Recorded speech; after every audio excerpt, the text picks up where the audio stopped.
walked some more and suddenly I spot something. It was a wallet. I picked it up. Someone apparently lost it. It must have been here for only a short time, because it wasn't all that dirty or wet. There was a good chance that whoever lost it was still on his path. And because I haven't seen anyone go past me, I could only assume that the person went in the direction that I was going. But it didn't really matter, because I decided to open the wallet and see who it belonged to. I would then be able to find that person and deliver the wallet to him. I opened the wallet and there was only money. No personal identification, no names. I tried to search for clues, but nothing. No notes, no papers, only money. I wondered what should I do, what I should do. It was impossible to return the wallet now, because there was no identification as to whose it was. I suppose I could start asking people I meet on the trial, whether they are missing a wallet. If I could describe it, I would give it to them. But what would be the point? If I wouldn't find anyone, I would have to take the wallet with me, and that didn't feel right. Wait a bit. I decided to wait a bit. A little. It may be that someone who would come looking for it, and usually people trace back their steps. I didn't know what to do. I didn't know how long to wait. But a little waiting would not hurt, and then I would just leave the wallet there. Then, suddenly, the woman I saw a few days ago appeared on the path. She was going from my direction, so she must have been somewhat behind me on the path. "Hello," she said. I was just about to say hello as well and ask her, but then I realized it wasn't very likely that this was her wallet. Still, hello. Oh, by any chance, would you be missing a wallet? I asked directly, as to try to explain why I was standing there. A wallet? The woman seemed surprised. Yeah, well, I found it here. Someone must have lost it. I explained while the woman searched her purse. I have mine, but thank you for asking. In that case, sorry to have bothered you, I said, as if to say goodbye. Isn't there an identification card? Or an address? Suddenly she asked. Well, no, there's nothing, just money. And not that much either, so I guess it's pointless to wait here. I realized, as I was saying that. How long have you been waiting? Half an hour, perhaps? I'm thinking that whoever lost it probably isn't looking for it. It doesn't look expensive, and the money isn't worth it. Perhaps it has some sentimental value? Well, perhaps. But I really don't know what to do. I don't want to leave it here because someone might take it just for the money. Perhaps you could take the money and leave it here empty? She suggested. Take the money? Yeah, that way there's a bigger chance that people will leave it here when there is no money inside. That did sound somewhat logical. Well, I would say give it to police, the easier option. Well, if you think it's a good idea. I don't really know, but I'd say the owner has a bigger chance of getting in should it have some sentimental value to him. In that case, alright. I said, taking the money from the wallet and putting it on a rock easily visible to people walking by. I also tried to open it slightly and arrange it so that it's clear there's nothing inside, as not to tempt people to expect money. Thank you for the idea, and what should I do with the money now? I asked because I had this money and didn't know what to do with it. It wasn't much, probably enough for a dinner for two. come on, you just answered yourself what to do with that money. You could probably give it to someone, she replied. That's a good idea, I said, remembering one homeless person I sometimes see on my walks. Well, that's also a great idea, maybe even better. Probably better. But go with her on a dinner from your own money. I don't know what he will do with the money, but it doesn't matter. I am only concerned with not keeping it for myself. Well, I said, knowing it was time to go, but in fact we wanted to go in the same direction. So unless we wanted to go in silence behind one another, we would have to have a conversation until our ways parted. I think we've met on this path already, I started as we walked. Yes, I remember. There are not a lot of people here. Well, I like the fresh air, I said to continue the small talk. I wanted to go on by talking about the weather, but somehow the conversation didn't really pick up. I'm sorry, madam. I feel like this is all a bit awkward. I will take a break here if you don't mind, I said suddenly. I didn't want her to feel strange when we didn't know each other and didn't want to force the conversation. So the best thing would be to break it up, and because I was the man, I should be the one doing it. Oh, it's not a problem for me. Please walk with me, please, please, please, please walk with her, she said, and at that moment something changed. It was the most bizarre situation. It was her straightforwardness. It was that suddenly I didn't think of her as being 10 years old, younger than me. There was something about her that I've never seen in anyone else. He fell in love. She was mysterious, but also seems to be a genuine and kind. If you'd like to. Thank you, sir. I hope I'm not too forward. Not at all, I said, even though she was being very forward, almost impolite. But because she was a woman, that didn't matter. I would always say it was alright, and it would never bother me. She may have had her reasons to be forward. Perhaps there was something on her mind, dealing with some kind of a crisis. It could have many reasons. We walked some more until we came near a path fork that I knew that I wanted to explore once. I didn't usually go that way, but I go this way. Which way do you go? She asked. I don't mind either. In fact, I never went through this path. I assume it will get me to the seaside. Yes, she replied, and so we made our way in that direction. After a few more minutes, we arrived at where she apparently lived.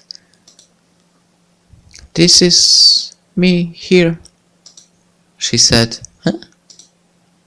What does she mean by that? Suddenly she broke into tears. It was completely unexpected and I didn't know what to do.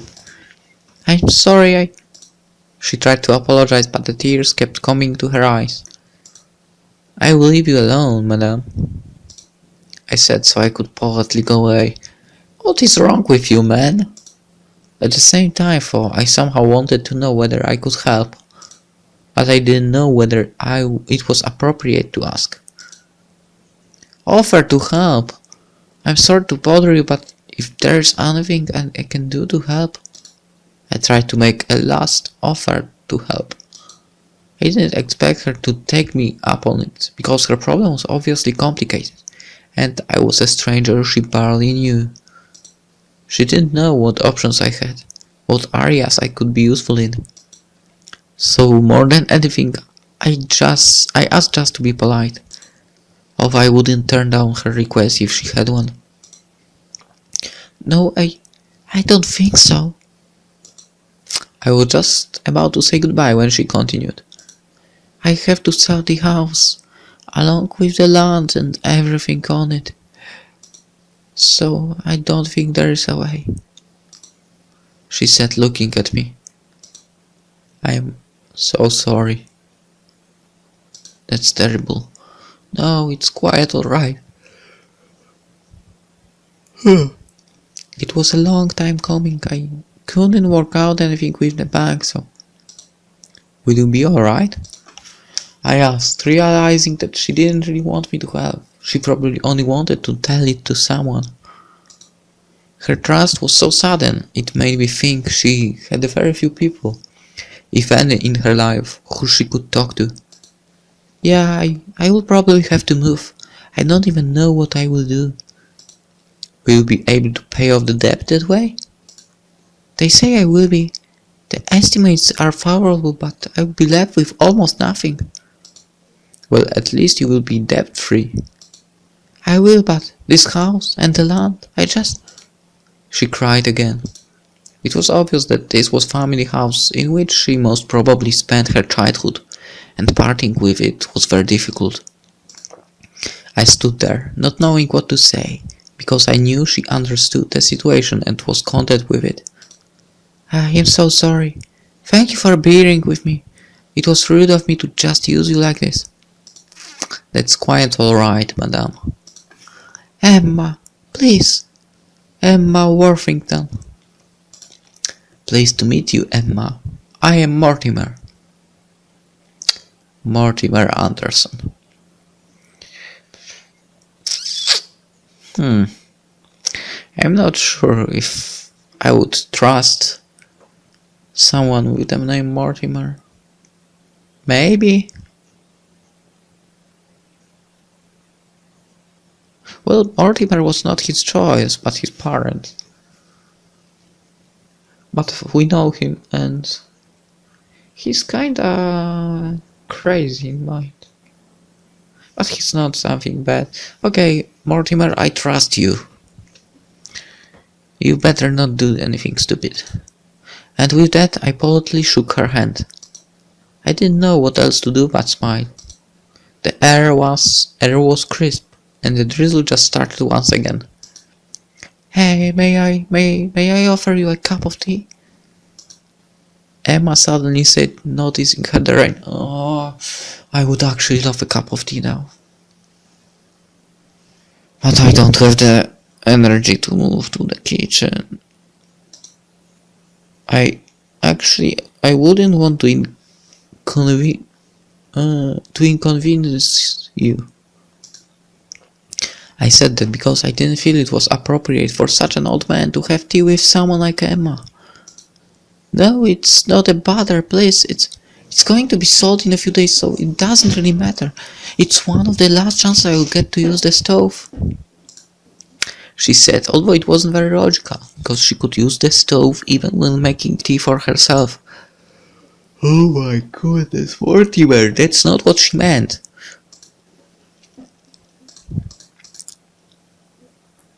Thank you for this evening, Emma said, almost cheerful.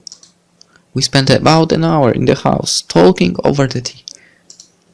She explained to me her situation, and I told her how I came here, how I was trying to give up smoking. It was my pleasure, Emma. I hope all goes well for you, I said, noticing the old-timer in the yard. I noticed it before, but only now did I really pay attention to it. It was a Doria L-type. Not all that rare, but a really interesting car. In fact, it was just the kind of old-timer I was looking to buy. Emma already gave the yard and all the major things it contained into evidence, and I was certain the old-timer was part of it, so it wouldn't be possible to buy it anyway. Mortimer, is it possible that I see you again? She asked. It would be conceivable. She meant just seeing me walking on the path, but she meant something else. Emma, I am old. You are old, that's what you wanted to say. I was trying to say I'm a bit too old for her, but I just couldn't say it so bluntly. I'm sorry, Mortimer, Emma quickly said when she felt the question was making me uncomfortable. You dumb bass.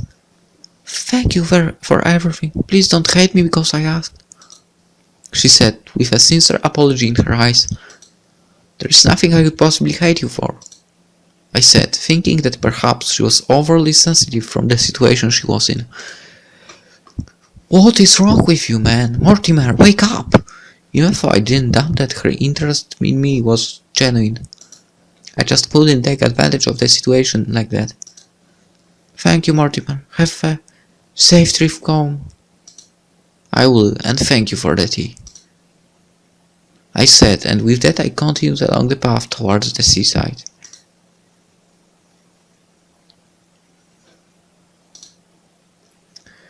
I thought he will ask about that odd timer, actually. The following days I couldn't stop thinking about Emma. I have replayed and reimagined the situation over and over again, always thinking of ways of how I could have replied, what I could have done, and I had Emma on my mind more and more. Someone fall in love! I didn't imagine any improbable scenarios like I did before anymore. I just thought about that one afternoon, where I met her and we had tea. But I didn't see Emma on the street. I didn't meet her on the paths. It seemed like she was suddenly gone. I suppose that she had to take care of selling her property, but I have noticed her so many times on the street that I knew that she's probably not in the town. Once or twice I went past her house, even in the evening, just so I could see whether there was a light. But there wasn't. It was now my 5th week without alcohol, and more importantly, without cigarettes. I was proud to have lasted so long, but somehow I lost all interest in that goal. What kept me going was that I always thought that should I suddenly meet Emma on the street and should see me with a cigarette, I would feel ashamed that I didn't have the strength to follow through. Still, I didn't think it mattered. Sometimes I would really want to taste just one cigarette, just want to recall how it tasted. I know that I decided to stop, but it didn't really matter. I didn't have my old timer, and it was not relevant whether I smoked or not. Resist. I thought about it for a second, but I resisted. I felt really tired of having to resist. It was exhausting. No, it wasn't. I was thinking about this when... Mortimer! I suddenly heard a voice. When she came into view, I saw... Emma. Hello, Emma, I said, almost in shock. I'm sorry to have surprised you like this. Not at all, it's nice to see you again, I said, because it seemed like everything else just lost meaning. How are you, Mortimer? She asked in a calm voice. The way she looked, her composure, everything indicated to me that things were all right, that she was successful in selling her property, getting out of debt. I am fine, thank you, I said it, realizing that in fact I was quite lost. I didn't know what to do. I didn't really know what I wanted to do next, whether to pursue the old-timer idea, what the point of my quitting my bad habits was. And without thinking being happy, I saw her again. I said, actually, I'd like to have some tea if you would like to. We could talk, I said, and I felt like I have never been so honest about anything in my life. Emma. She was there, and she smiled. I would love to have some tea with you. The end.